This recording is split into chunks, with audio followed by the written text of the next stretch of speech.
भटक्या विमुक्तींसाठीच्या घरकुलाचे 31 ऑगस्ट रोजी भूमिपूजन. पालकमंत्री चंद्रकांत पाटील यांची घोषणा. सेटलमेंट येथे कृतज्ञता मेळाव्यात पुरस्कारांचं वितरण.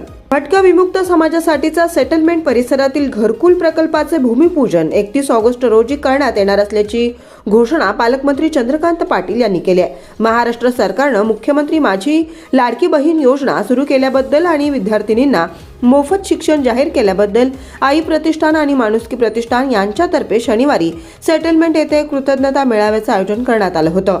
या प्रसंगी व्यासपीठावर माजी सहकार मंत्री आमदार सुभाष देशमुख, आई प्रतिष्ठानचे संस्थापक अध्यक्ष मोहन डांगरे, माणुसकी प्रतिष्ठान महाराष्ट्र राज्याचे संस्थापक अध्यक्ष भारत जाधव, आई प्रतिष्ठानचे संचालक वसंत जाधव, भाजपचे माजी जिल्हाध्यक्ष शहाजी पवार, डॉक्टर अश्विन वळसंकर, डॉक्टर सोनाली वळसंकर आदी उपस्थित होते.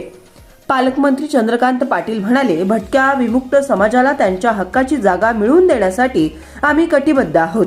31 ऑगस्ट रोजी होणाऱ्या घरकुल प्रकल्पाच्या भूमिपूजनाला मुख्यमंत्री एकनाथ शिंदे, उपमुख्यमंत्री देवेंद्र फडणवीस, उपमुख्यमंत्री अजित पवार यांना निमंत्रित करण्यात येणार आहे.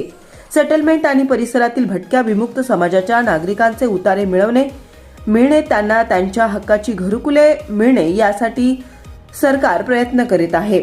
महाराष्ट्र सरकार महिलांच्या उत्कर्षासाठी प्रयत्नशील आहे.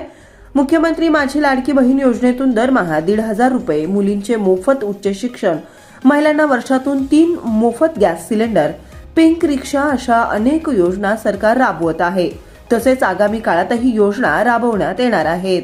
जनसबूत न्यूजच्या बातम्या पाहण्यासाठी आजच जनसबूत न्यूज चॅनलला सबस्क्राईब करा आणि बाजूला असणारे बेल आयकॉन प्रेस करा.